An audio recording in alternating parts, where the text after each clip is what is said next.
Hey, how you doing today? We talked a lot about the different things that are happening around the community. Talked about some stuff with, you know, eh, racism in the schools or in the community. We talked about, teacher pay.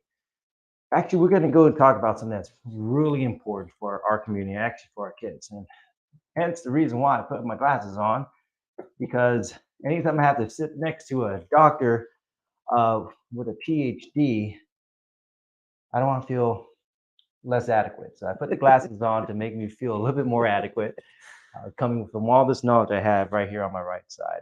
With me, I have Dr. Kristin Ball. She is a doctor in communications, graduate of University of Oklahoma, and she's been here for 11 years, most recently teaching at George Washington University in communications. We're going to talk something about that's really important, learning loss, how it's been affecting us as a community, how it's been affecting our kids, and what are we going to do to fix this and right the ship. Also, if nobody knows, uh, Dr. Ball is actually running for the school board with me. She's running out of Mason District. So this combination, what we're having with myself, having the knowledge of security and safety, coupled with her knowledge in communications, and also being having a PhD in education, it makes it a good combination. I think we have a good slate going forward. Uh, Dr. Ball, I'll leave it to you to introduce yourself a little bit. Okay. Well, thank you. I am running for Mason District School Board for Fairfax County, and I've had 27 years of teaching experience. Um, Most recently at George Washington University, but 12 years prior to that, I had spent that time at Radford University in Mhm. Southwest Virginia. So I've had a lot of teaching experience in terms of going from Radford University, which is a lot of first generation college students, to Mhm.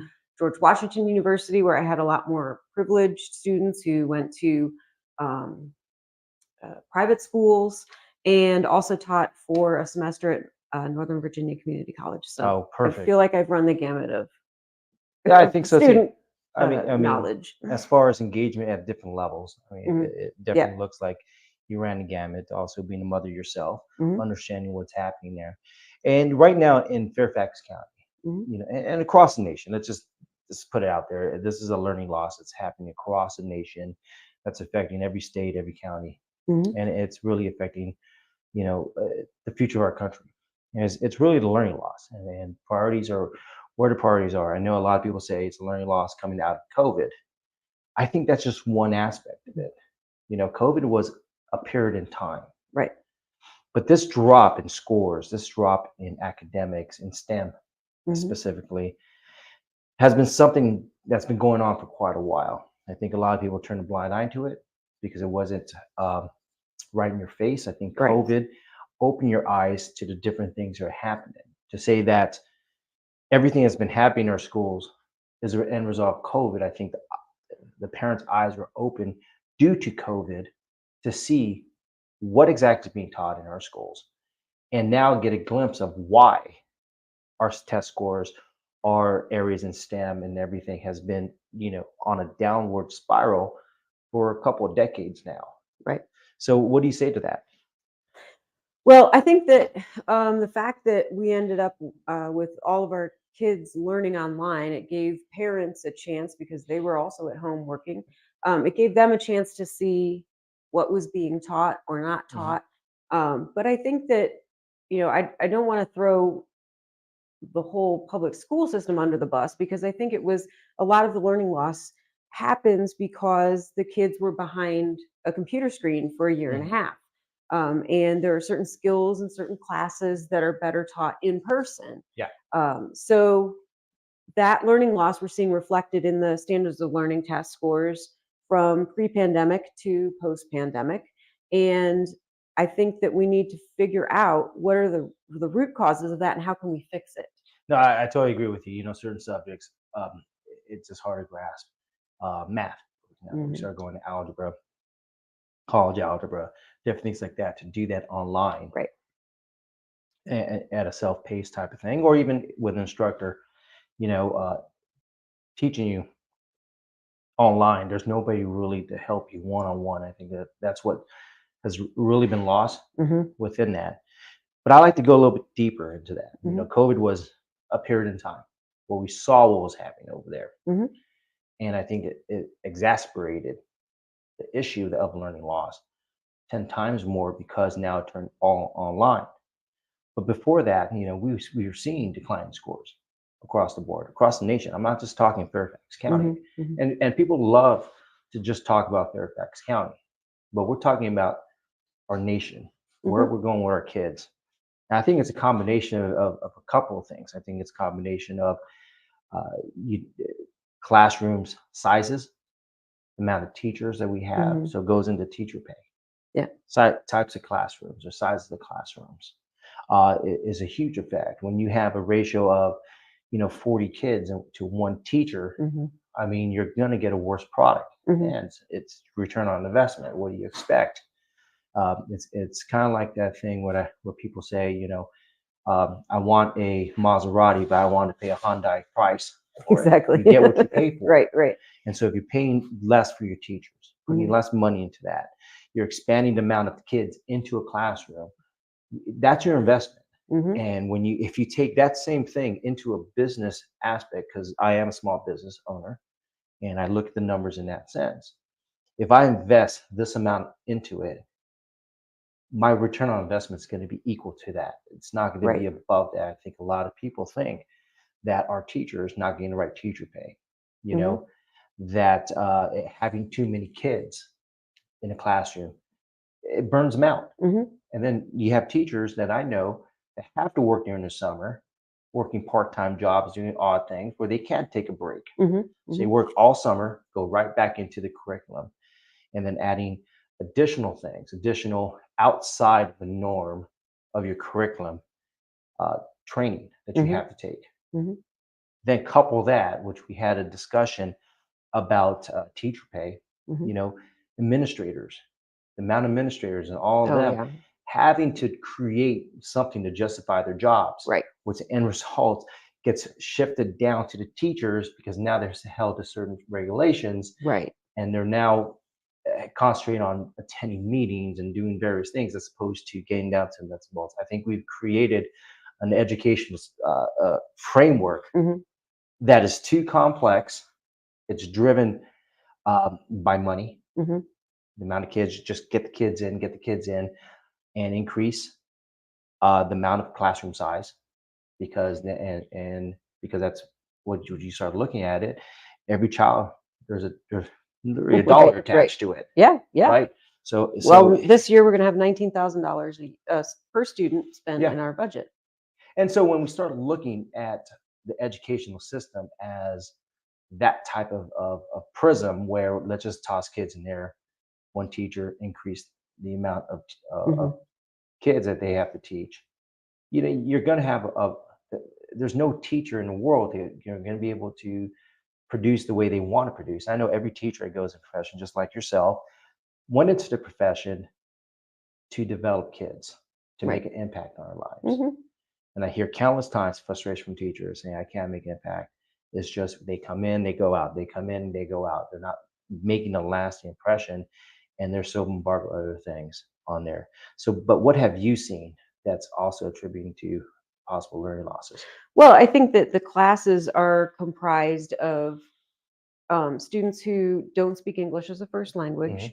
There may be some other um, educational issues. So the classroom is pretty diverse in terms of its content, like the not content, but the makeup of the student Mm-hmm. culture of the class. And so that adds to how the teacher can present information. And I think that we have to spend a lot of time looking at how can we better serve our students who are coming to schools and not speaking English as a first language. Yeah. How can Definitely. we develop them so that they are better prepared for the classroom, where we can, teach everyone to their strengths. That's interesting because here in Fairfax County, especially in my district, 21% dropout rate for Mhm. Hispanics. And it's attributed to numerous things, I'm sure, numerous data points. But one of it has to be the English as a second Hmm. language, are we giving to our Hispanic community what they need to succeed? Right. And I would say, no, it's not happening. When you have a 21% dropout rate in high school, Yeah. there's something there that you Hmm. really got to look at. I know there's cultural things, deals with economy. I said it many times, Hmm. economy, having a strong family nucleus, Hmm. when they get to that working age and they're looking, okay, education to help my mom and dad out, Hmm. they typically go and help the mom and dad out. So we got to take a lot of that to account. But the one of the things is actually English as a second language, and what Fairfax County is not doing to support those kids. Hmm. Uh, what do you think is one of the things that we could do on the school board? If we're sitting on the school board, and we're going to be sitting there. Hmm. What do you want to do day one to handle these things? Well, I think we have to look at the budget and how much money we're spending towards, there's this proliferation of administration in the Fairfax County budget. And I think that we need to see how might we be able to use that money more wisely in terms of um, getting kids up to speed Hmm. and getting them to a point where they can um, all effectively learn in the classroom. Yeah, and I said that I think a couple Hmm. podcasts back. One of the things I want to do day one is do a complete audit of Gatehouse Yeah. and also the regular the schools, Hmm. and then Hmm. from that carve out at least 30%. Hmm. And I could carve out 30% of jobs. I could easily do it. I do it right now in my private sector. Hmm. It's just really going through. I think we have a good host slate of candidates that have experience going through budgets that we'll be Yep. able to do that. So we take that 30%, we carve it out. Hmm. Now what are we doing with it? What do you say? Well, I also think this isn't is kind of an answer to your question, but I also think about the students whose parents are paying for tutoring outside of school. Hmm. So we need to have some kind of a program that is going to help our students who need that additional assistance outside of school, where the parents aren't having to pay additional money outside of Fairfax County taxes Hmm. that will help them to bridge that learning loss. I think that's a good point you made about tutoring, and typically the ones that are able to get a tutoring are not the ones that actually need it Right. the most. Mhm. They're getting tutoring for AP classes and advanced studies and to prepare themselves for college. Right. I think the ones that are left behind are the ones that are dropping out of high school, Mhm. not looking towards college, just dropping out of high school. Right. And when we start looking at you know, uh, providing tutoring. I definitely want to provide tutoring to get the kids up to speed that actually need tutoring. And you're looking at, you know, uh, household income. You know, Mhm. the ones that don't have this certain amount of Mhm. household income to provide this. How can we provide additional tutoring? Right. But for me, that is a band aid just to slow down the wound. And I Right. look at the long term solutions. When we start looking at the long term solutions, one of it has to go into the class sizes. Mhm. Oh, you for know sure. Reduce the class sizes. You can get a better, more one-on-one with Mhm. the kids. Second to that has to go into our teacher pay. We got to incentivize our teachers. We got to keep the good teachers Mhm. here. And I went through a lot of those things. Wanted to take the average around here, get Mhm. our teachers to that average, add 5% to that. Mhm. Additionally, I want to get and work with board of supervisors to work on housing incentives. I know they have a housing incentive program, but I don't think it's going to the right people. It needs to go to the right people because we have teachers that are traveling over an hour just to Mhm. come into Fairfax County to work. Mhm. Listen, I was in the Secret Service and I lived in Culpeper, Virginia, and traveling all the way to DC. And I have friends right now. I was just talking to one. He lives in Front Royal and has been commuting for 24 years. Oh my gosh. You get burnt out. Yeah. You get Yeah. completely burnt out from that long commute. And a lot of people in the Secret Service, they can't live close in the area. They have to live further out because of Mhm. pay Mhm. and the market. So we need to do incentives like that to keep those teachers in.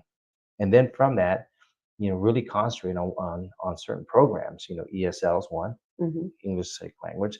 But the other one that's been very much on my radar has been our kids with disabilities. Mhm. Right. I Right. found out that one person told me that she has to take her child 30 miles every day to another school to get the services for her child.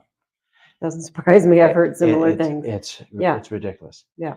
Imagine you're spending hour plus a day just doing this for your child, where the school in your area that your child's supposed to be going to doesn't have the basic services to handle Exactly. a kid with disabilities. Hmm. And when I heard that, it was appalling. And I'll Sure. tell you this: the person told me this is a Democrat. I agreed with her. She still got mad at me about other things, but I do agree with her. I said that was one of the things. Yes. And here's the thing: we're not putting the blame on where it needs to be. The blame goes with the school board. We could put smoke and mirrors up and say Mhm. it's because of this and this and this.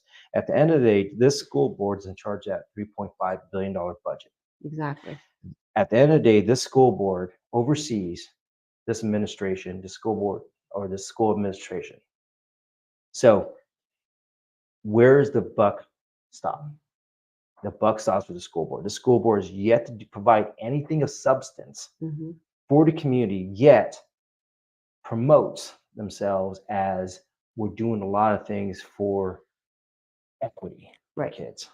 And equity is fine and dandy, but if you have kids dropping out at 21% rate, Or the scores aren't coming up or the since score's not coming up, the or pandemic. you have parents having to pay out of their own pocket to go Mhm. get tutors, or you have parents having to drive their kids 30 miles one way just to get a basic necessities that they deserve Right. as a taxpayer, Right. as a human, and as an American citizen. Hmm. But yet nobody wants to really address that the learning loss does not come from, ultimately doesn't come from teachers, doesn't come from the administrators, doesn't come from anything. The learning loss comes from this inept school board Hmm. that decides to put smoke and mirrors up and not get to the heart of the matter and deal with the issues. Because the money's there, where's the money going? Right. Right. Now I could say, when I look at it, what are our classmates, what is the school board really concentrating on? We're putting so much money into diversity and Mhm. inclusion, extra money that we're developing a whole section of diversity and inclusion, when One Fairfax has a diversity and inclusion section, Right. but yeah, we're creating our own. We're creating our own stuff, our own policies, and now we're going to take millions of dollars and put it into lawyers to fight Len Youngkin's policy. Right. And so when we start talking about learning loss, it's fine and dandy talking about learning loss, about where Mhm. it's at and what we need to do. But Right. at the end of the day, the learning loss does not come from the teachers, administration, or anyone. It comes from the school board. All 12 of them are at fault. And that's why I'm so passionate about this. Hmm. You can't fix things from the bottom up. You got to fix it from the top down. Right. Right. So we can have great ideas. We can push it. Hmm. And we can have a good revolution going forward to try to push these things, incentives, and have these great ideas. If that top down isn't willing to implement those things, you're going to run into the same thing. And we're going to have increase in learning loss. Hmm. We're going to have an increase in Hispanic dropout rate. We're going to have increase on no services going to our disability Mhm. kids. And on top of that, our schools are going to be still unsafe. Right. It's just the most ridiculous thing. Now, you work in the educational field, obviously, and I could talk forever about this, but I want to make sure it's us talking about this, and you have a good insight coming from the educational field, coming from different schools, Mhm, universities, and everything. Tell me from your experience, 'cause I'm sure it's all the same, your experience being a professor Mhm. in some of these schools. Tell me about those, what you experienced. Well, I always say that my experience has changed. I mean, 27 years is a long time. I started right at the outset of email, Mhm. and we, you know, things kind of changed with email, but now we end up where I would say within the last 5 years before the pandemic, we saw an increase in emotional issues Yeah. with the students. Students who couldn't take a test because they broke up with their significant other the night before, and it was too emotionally devastating for them to take a test. Wow. Um, and I thought, oh man, I went to class as an undergrad with a fever, like 100 and some odd, and I was taking a test. But the devastation of the breakup is too much. Hey, Mr. Finn. And then we also saw a sort of a decrease in their ability to write and ability to communicate a thought, critical thinking skills, writing skills. These were diminishing as time went on. And I'm not sure if I attribute some of it to K through 12 education, because they wouldn't be coming into college with those lack of skills if they had been trained in them through 12 years of school.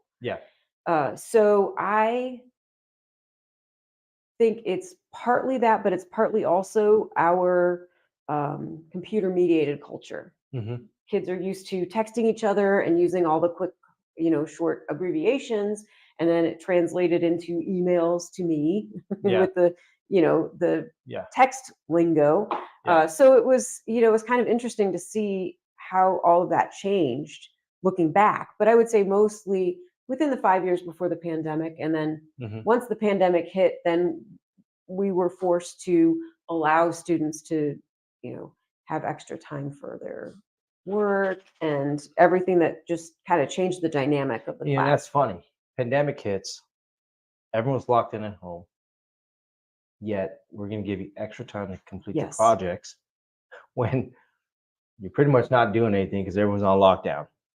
That was my thought. That blows my mind. I think it's right. We've created a society where we give excuses and we don't reward the people that deserve to be rewarded, hard work, and we kind of diminish that. So what, to me, in psychology of it, if I'm sitting there and I'm working hard and this other person is doing, bare minimum and then some of the bare minimum, that's the bare minimum, why would I want to work harder? Right. And so it creates a whole mentality. I think we're seeing that. Me being a small business owner, I see this end result of it. When I hire people, I look at their work ethic.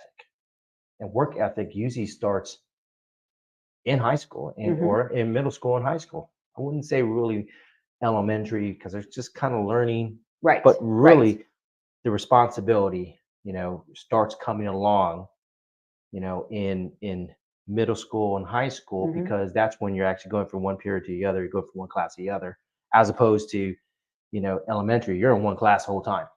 Right. Where you're having that responsibility of getting to your next class on time. To me, those are little things that develop character. Right. And of course, you're going to have a significant learning loss as one of the data points.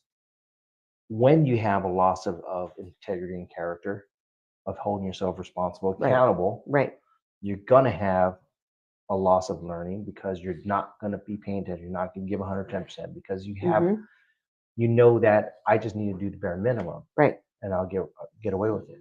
And we heard that from a concerned parent at the school board meeting on Thursday night. She spoke and talked very passionately about how she felt like we were doing a disservice to students because they weren't learning to do homework, to take responsibility for themselves, and therefore, she was wondering, what's the point if you can't teach the values of personal responsibility? Then what else are they learning?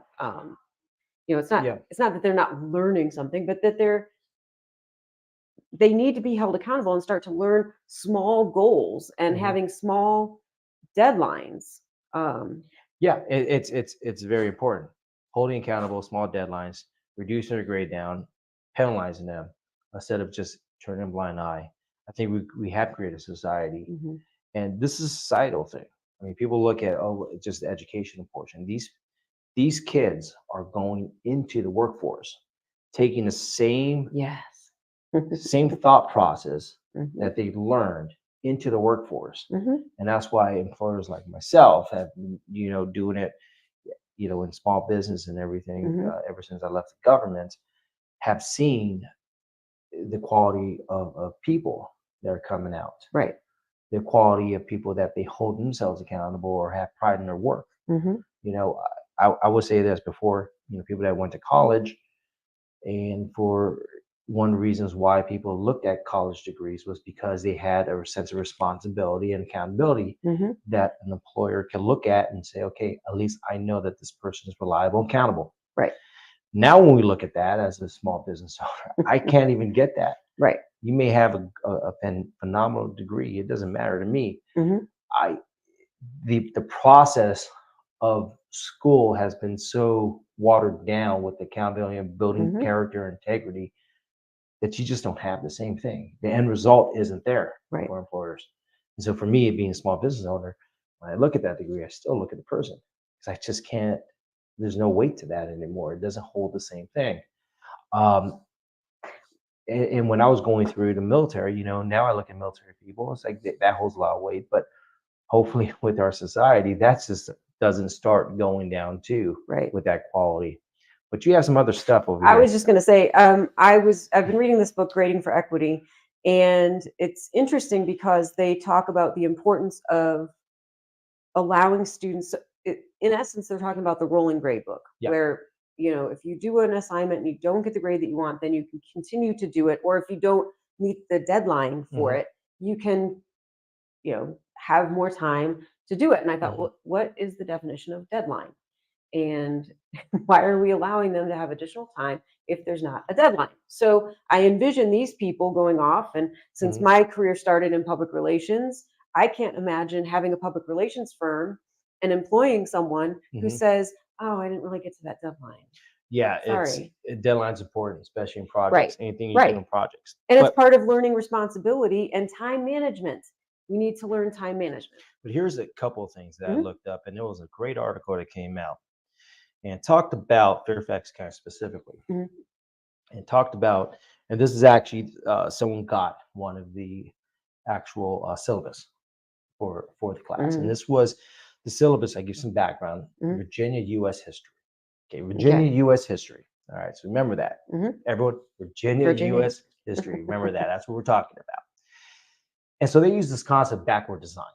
Backward design is a process of figuring out what your end result is, and then build your curriculum from that point on. As a point of, this is a curriculum, and then let the student grow from that. There's certain aspects that you want them to come away with, okay? Which is fine if you do a backwards design. Yeah. as long as it makes sense. But let me read off some of the things. These are just some of the objectives. Okay. So at the end of the course, this is what the expectation should have. Student will analyze the harmful impact of bias and injustice on the world historically and today. Okay. Gets better. Student will speak up with courage and respect when they or someone else has been hurt or wronged by bias.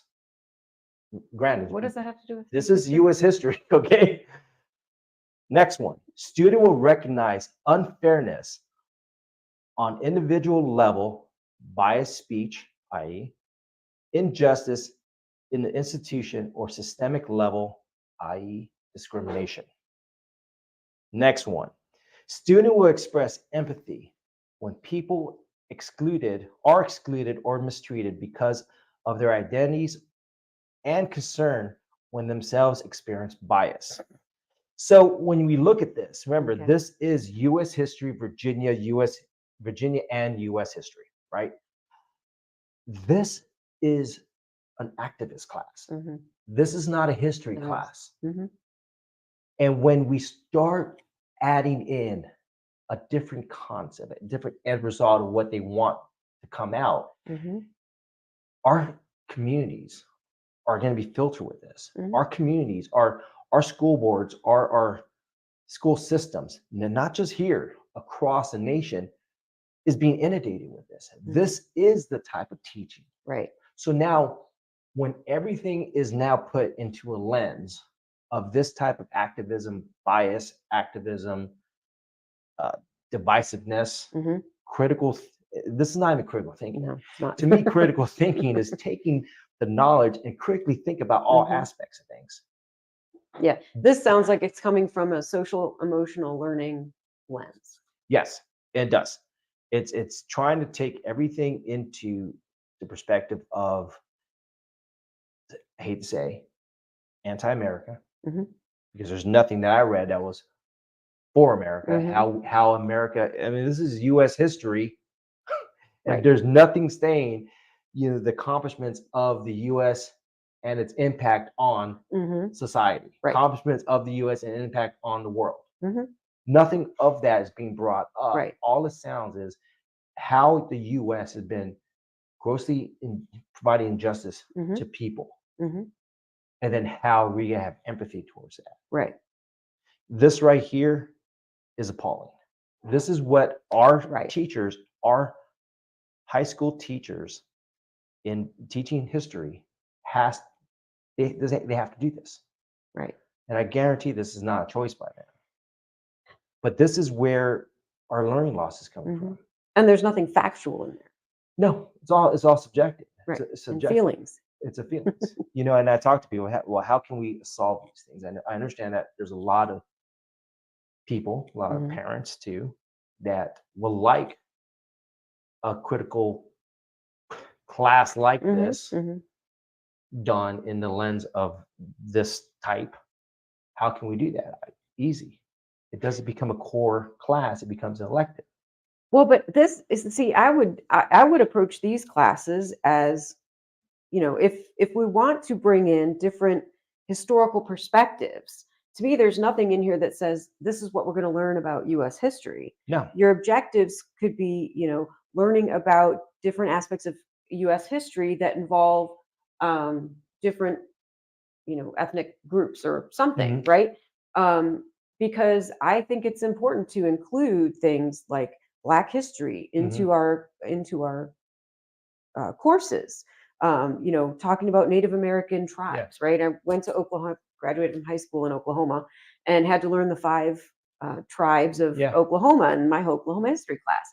And that to me is that is part of history. But history is learning history. Correct. This one I like to go back to. Students who speak up with courage and respect when they or someone else has been hurt or wronged by bias. That is not history. It's not history. That is current. What am I Yeah. doing? That's It's activist thing. feelings. Yeah. That is an activism thing. Mm-hmm. So when we're taking history and pushing it into activism, this is the end result. This is why we have students that don't understand what America has done. And granted, you learn history as Mm-hmm. is written. You learn the good parts, you learn the bad parts. This right here, there's nothing speaks about what we did as a country. That's fantastic. That's great. Right. And I can tell you there's a lot of things. Mm-hmm. There's a lot of achievements that our country, in a small amount of time that we've been on this planet established, Agreed. has done Mm-hmm. far more than any other country out there has Right. been established way longer. And yet that is not pushed. It's all this pure bias Mm-hmm. that's being pushed out. That's anti-American. Mm-hmm. And this is what our kids are being drawn to. And that is one of the things when I got this, I was appalled. Right. I was like, this, if I have grandkids that are gonna be coming up. Mm-hmm. And they already started school. And, if I had my kids, with my last one, Dominic, who graduated from Fairfax, um, if I saw this syllabus when he was going through, which wasn't that far Mm-hmm. back, it was right before Mm-hmm. COVID. Right. If I saw this, I would have some serious issues with this. Oh, Me being I a service would. person that protects this country Mm-hmm. and the Constitution. This is ridiculous. There's nothing about the Constitution in there. There's nothing speaking upon the why Mm-hmm. did our founding fathers Mm-hmm. fight against the British. But if we think about this, when you create a syllabus, you have your objectives have to be tied to how you're going to grade the student. Mhm. So how are these objectives being graded in the classroom? Activism. That's what it is. Mm-hmm. Because if I was a professor, I'd be like, okay, well, I need you to go ahead and probably go on social media and speak up about the injustice of the world, Mm-hmm. and then write me something on that. Yeah. And then show me like a video of your social media post. Mm-hmm. That's how I'll grade that, Right. because there's no other way to grade that. It's all it's it's all not activism. it's not factual. It's all based on feelings. So I don't understand how a person would grade in that particular instance, Yeah. unless they have to give impassioned speeches How in radical front they of the are. That's class. what it comes down to. Yeah. And that's what we're doing. We're taking education and using it as a vessel with it to our kids to push certain agendas. Mm-hmm. And when we do that, we're robbing our kids of a true education. Oh, yeah. And that's where the learning loss comes in effect. Mm-hmm. Because now they're so pushed on activism, they don't Yeah. concentrate on themselves and being exceptional. Mm-hmm. Because now you're looking through the lens of when it says, you know, uh, empathize and express when people are excluded and mistreated. Everyone's looking through everything through a lens of how bad you have it. Mm-hmm. Right. And you're living through a lens of giving excuses. Mm-hmm. And you're living in a lens of why should I even care? There's Well, if the world's going to end in 10 years, what yeah, difference does it make? exactly. And see, there's a couple of things when you teach something like this, and now we go a little bit deeper into the fact of education and educational loss. There's no more caring anymore, especially for kids. When you've taken all hope and faith away, Mm-hmm. Hope and faith that we live in a good country, Mm-hmm. that there's good people, that You can succeed. that you can succeed, you can do various things, that you can be exceptional. Mm-hmm. Instead of putting that, America's not exceptional, and we're no better, and we're the worst country in the world, and everything.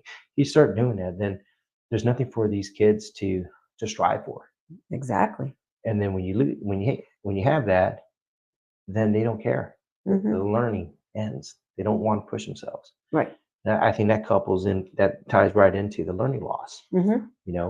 What happens, when people don't care anymore? Mm-hmm. They're not going to care in every aspect. Right. You see that in society with, increased crime, theft.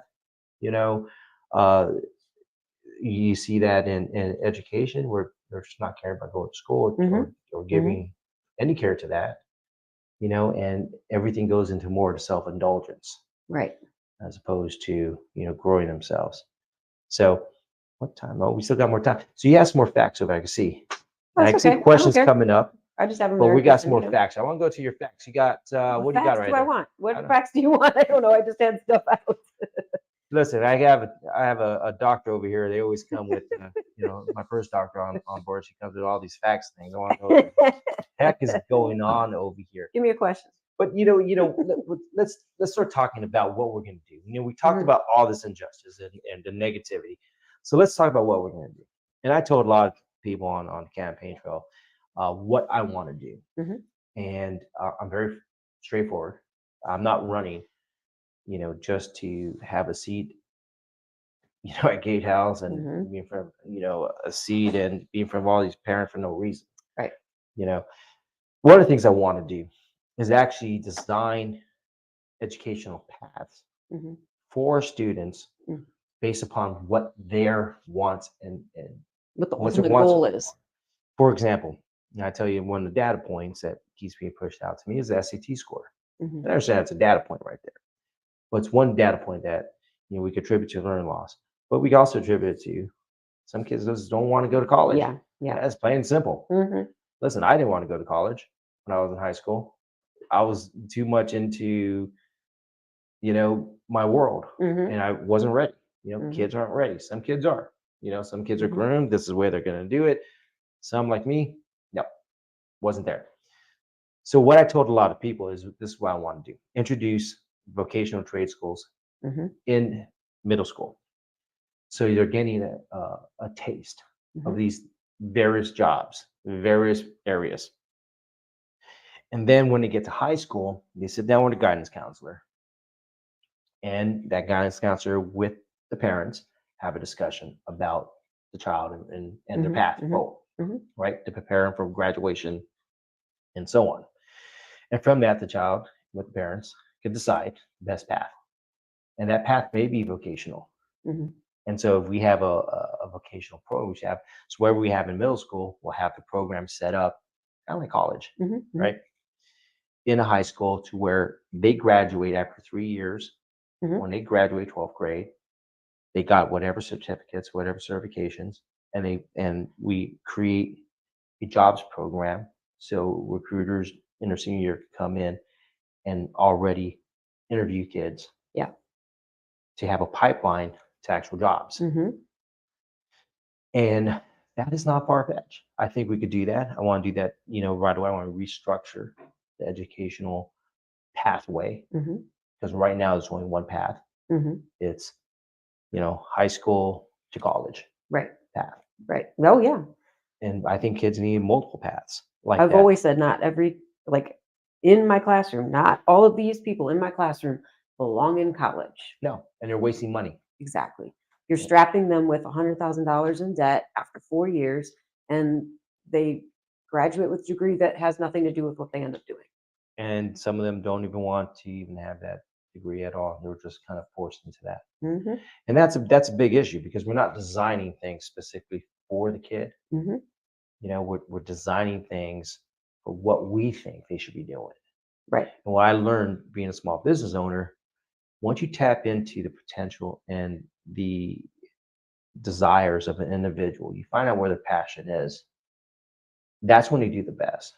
So, for Right. example, Right. I run teams, and I'll bring a team together of 5 to 8 people, Hmm. and I learn all my employees. I learn where their passion is, and I put them in a place where I know that they're most passionate about. Hmm. And then from that, I don't micromanage. I just inspire them to do more. Let them be free to take ownership of that. Hmm. And I think we could do that in high school. When we get to high school and see what inspires them, have that Hmm. talk with them. If you create a survey, find out where their passions are.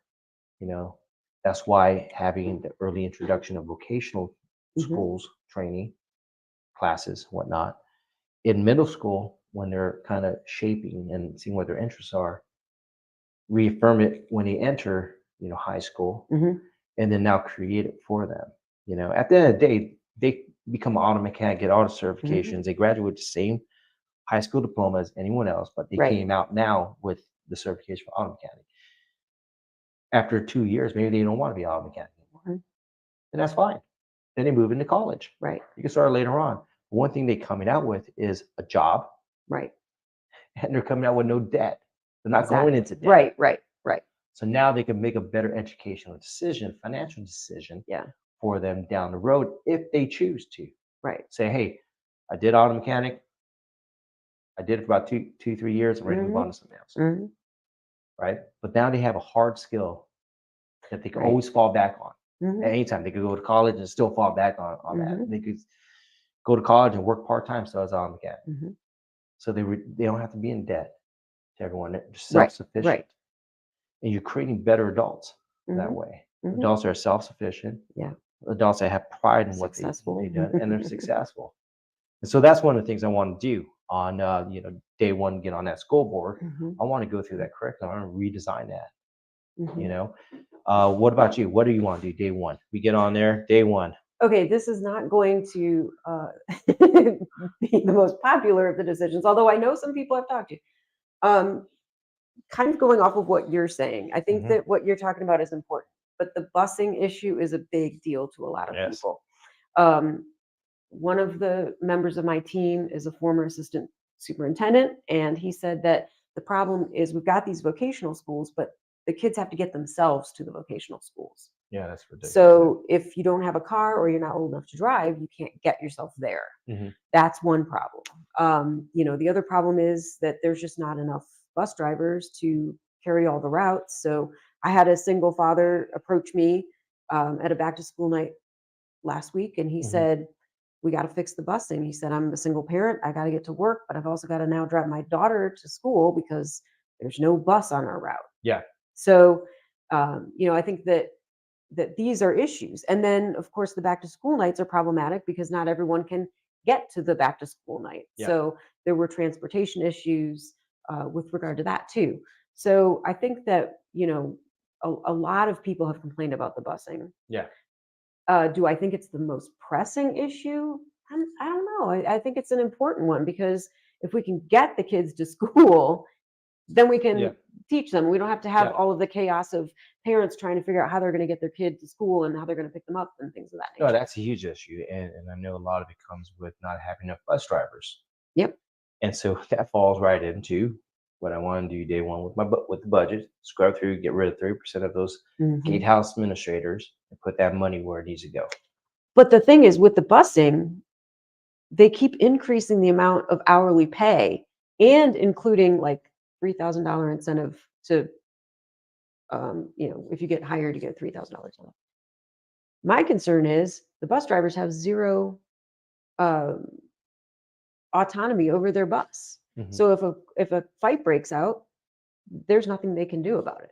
And that's They just have to sit there and watch. And I'm thinking, well, what's the point of the bus driver then in the first place? Yeah. I mean, you would think we would need to have some kind of calm over the bus, because I wouldn't want to be a bus driver if I knew I couldn't go Mhm. and take care of somebody, pummeling the crap out of somebody in the back of the bus. Yeah. And it's sad to think that that's where we're at.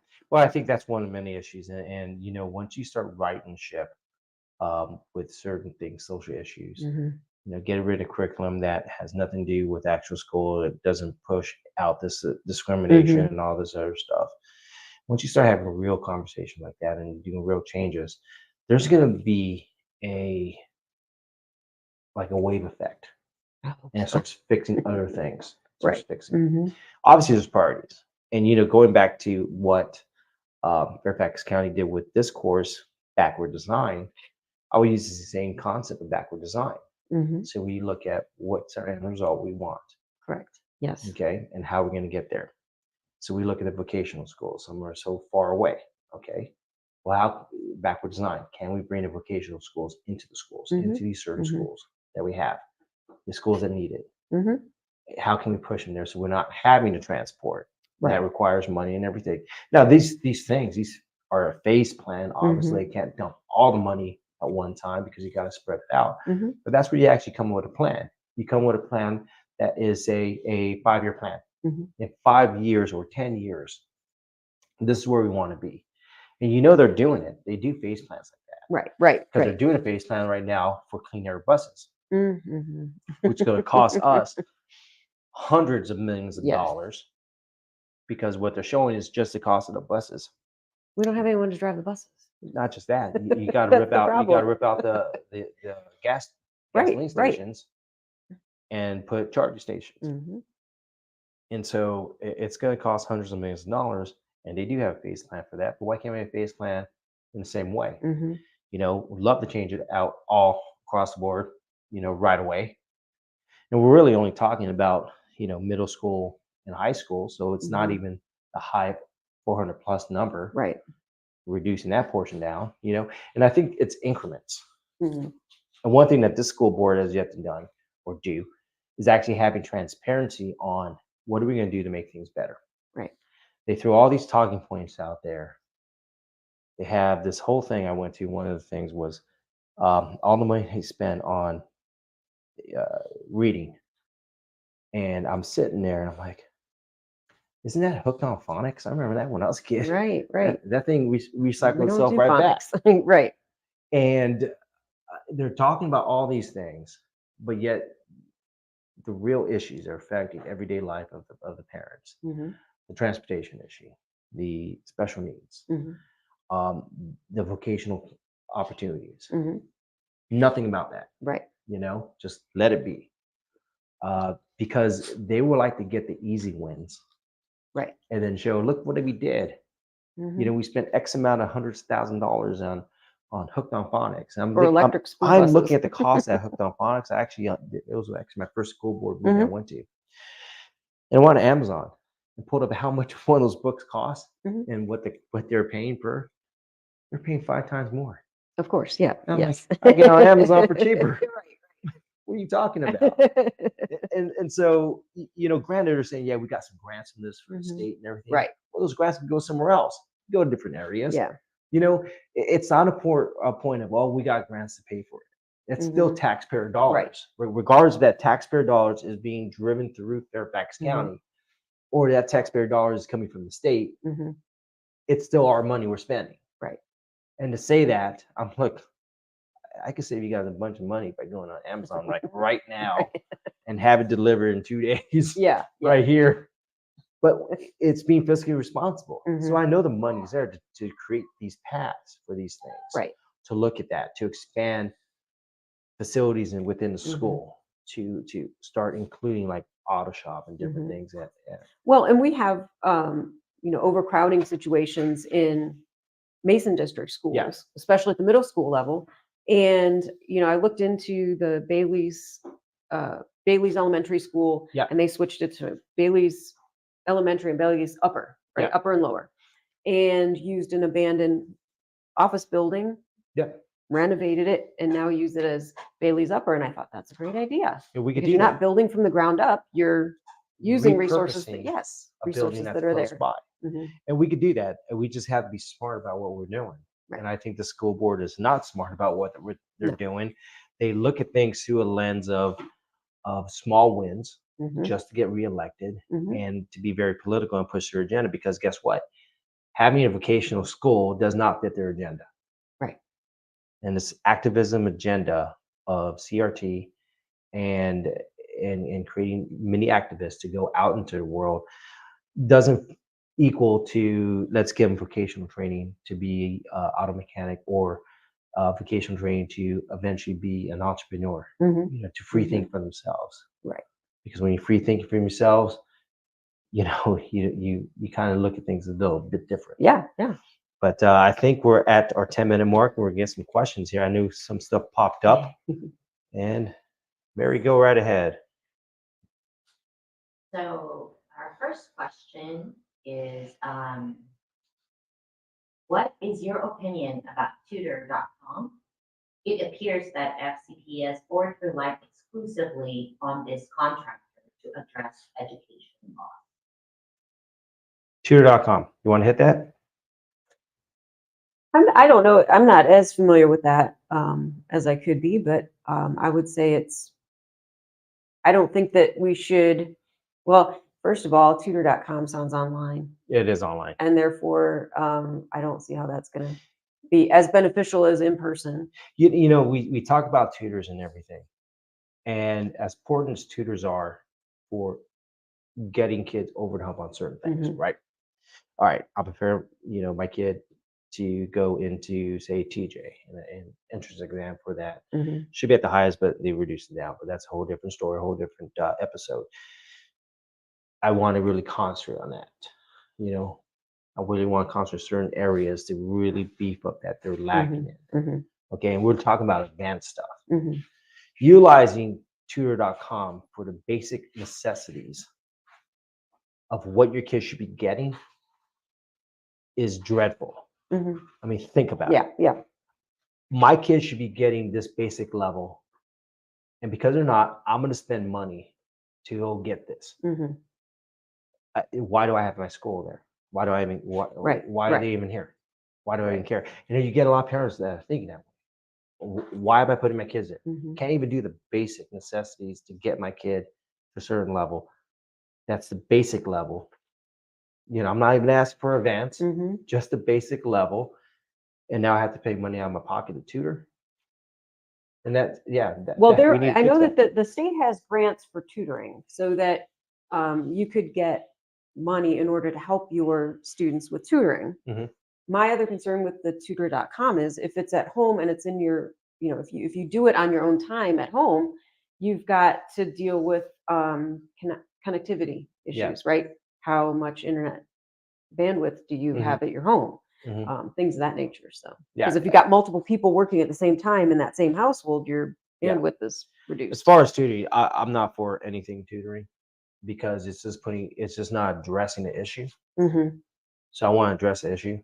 I want Right. to take some of that Right. money that's going to go Right. to tutoring. I want to put it into the schools. I'll put it in teachers. I want to reduce the amount of classrooms or the size of the classroom. Right. Reduce it down to a manageable number for these teachers. Mhm. And I want to make sure our teachers are teaching the curriculum that it needs to, and not a curriculum that is dealing with emotional aspects of things, Mhm. such as, would you have the courage to go stand up for somebody? No, I want them to learn Right. and Right. concentrate on that. Right. There's only so Mhm. many hours in the day, and you need to concentrate on that Mhm. on the real meat and potatoes. Mhm. All right, very next question. Next question is for Dr. Ball, and that is, how would you grade the performance of Ricardi Anderson, the incumbent, FCPS incumbent, Mason District Representative? Oh, that's a loaded question. F. Um, my ass, okay.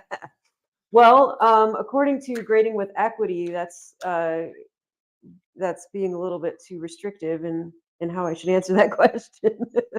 um, you know, Listen, I'll answer that question real easy Well- for all of the school boards. A complete well, F. yeah. It's a Well, I mean, failure. if you look at pre-pandemic to post-pandemic scores, and the scores have gone down so far, why would she get a passing grade? There shouldn't be no passing grade. At the end of the day, when you have dropout rates high and Mhm. kids aren't successful going into from high school going out into the workforce, Mhm. if your consumers are dissatisfied, Mhm. it's an F. There's a plain F. I mean, how do you get a 25%, a high school with a 25% English writing proficiency? 25%. That's crazy. That's crazy. So I'll give her a 25%. That's not. You're giving way more than I give the whole school board. Whole school board gets a big F. Minus. A couple more minuses there. I have more questions. Oh, Okay. Dr. Ball, could you please provide us with an overview of the performance of FCPS Mason District schools? For instance, how are the stats for Justice High School, Annandale High School, and Falls Church High School? And if you need to hear it again, there it is right Oh. there. okay.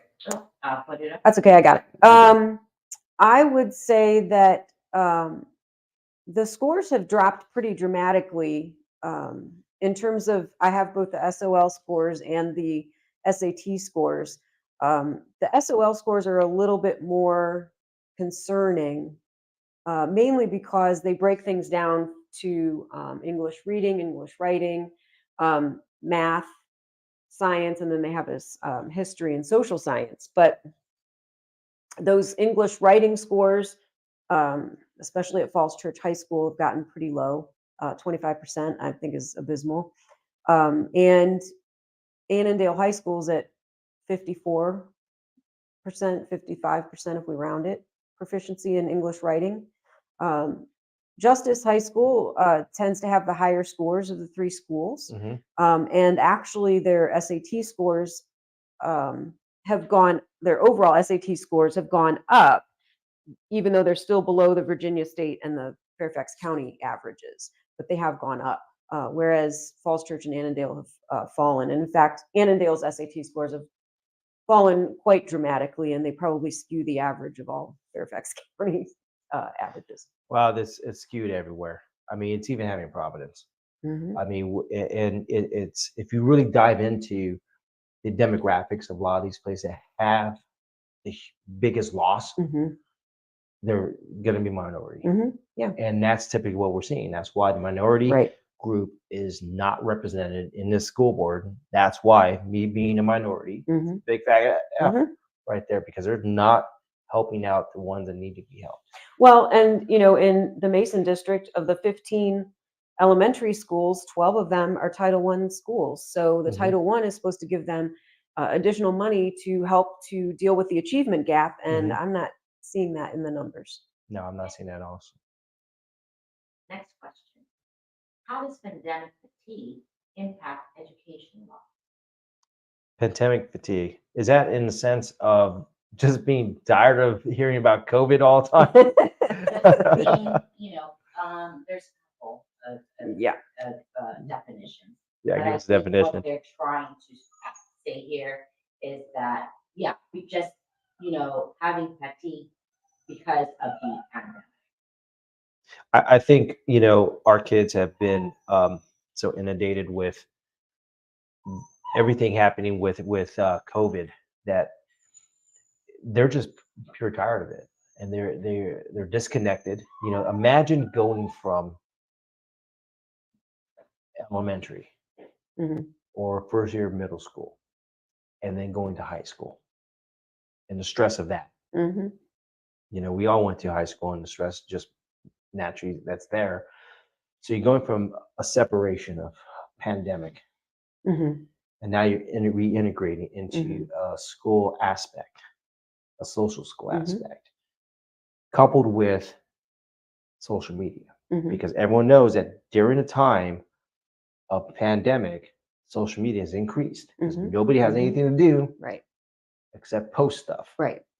and there's only so many Netflix episodes that you could watch in Yeah, pandemic. yeah. So you start looking at Instagram, Mhm. Twitter, Facebook. So couple that in with everything. It's a recipe for Oh, disaster. and I think about it in terms of what happened in the years that I was teaching online. Mhm. Um, students would attend class much more frequently in person than they did online, because online I was required to record the lecture. So why would you come and sit in Yep. on the class if you could just later at your leisure watch it as you want to? Yeah, So, exactly. it really changes things when you aren't expected to appear somewhere, but things are just, they're ready for you. So I think that lends itself to pandemic fatigue, because now you're used to being able to do things on your own time Mhm. whenever you want to. And then you go back to in-person classes where you have to Mhm. be somewhere. And it I think just shifts everyone's mindset again. Yeah, no, I agree. I think we got lazy, and then we were like, oh, now we gotta get back to moving And some people around. never get back. Right. They're It's lost. possible. All right, next question. So, Dr. Ball, we heard that Ricardo Anderson is showing up at back to school night in district schools. Have you met her? Mhm. We heard that she is a big time bully. Is that a fair assessment of her behavior? I have met her on a couple of occasions. I think that, she's a perfectly nice person. I don't, begrudge her in any way. Um, she knows a lot of people. And so, at the back to school nights, she's chummy with a lot of people and principals and things of that nature. So I try to make sure I know who the principal and vice principal or assistant principal are at the schools when I do back to school night, so I can Mhm. meet them myself. Yeah, I mean, I met her once, and I wasn't a fan, But then again, I'm not a fan with anyone on the school board considering everything they've been doing. So yeah, I but they don't typically don't talk with me Mhm. much. Next question. Our next question. How easy is it to apply for tutoring from FCPS? Can non-English speaking parents access the forms in their language? Oh, I have the answer to that in a piece of paper that's not in front of me. I just found that out today. Um, I think it was on the Virginia Department of Education website, though, where they talked about um, how to help parents Wait a sec, navigate we're the getting a lot tutoring. of backfeed from Mary. Could you call Mr. Finn over to you? We're getting a lot of backfeed from him.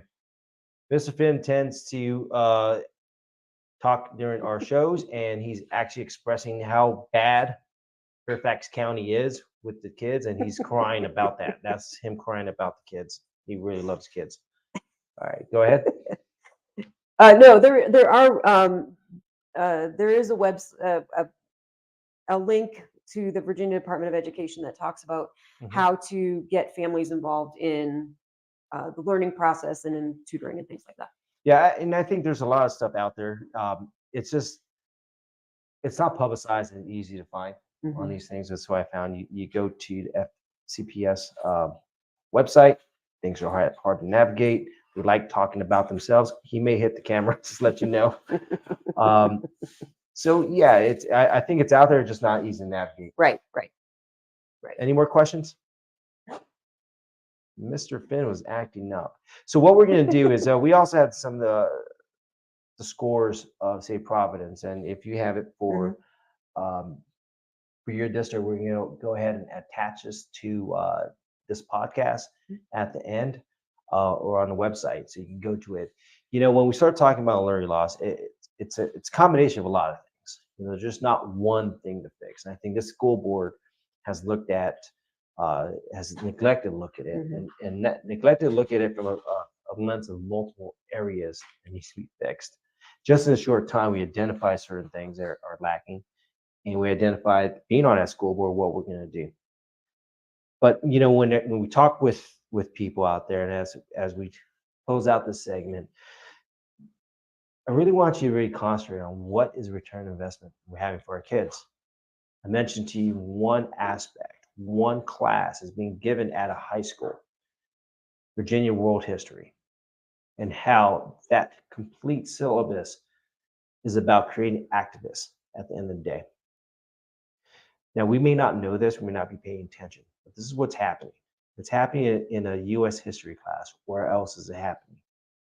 And I think our school board owes us transparency and owes us answers on why certain subjects are being twisted into this type of activism.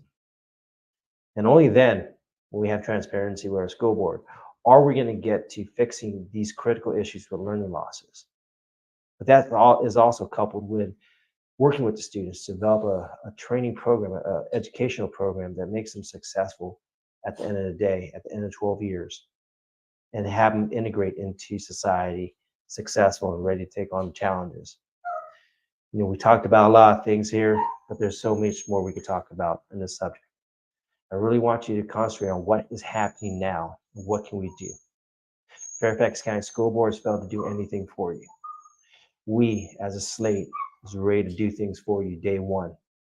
Now, you could choose to go with what you already know for the past 4 years, and that's your prerogative. You could choose the path of what this is right now. Declining test scores year in, year out. Increased rate of dropouts from 21% even higher. A neglect to the middle class and even the minority class as far as education. Neglect to the special needs kids where they have to drive 30 miles to get their basic essentials in education. That's your choice. That's a choice you can make. You can stay with the status quo. You can do a change. Now, what I get from a lot of people, you don't know us. I get a lot of people that I'm not an educator. But I can tell you what I do bring, common sense. I can tell you what Christian brings, common sense. And that's what we're going to bring in. So you can take a chance with us, have a change.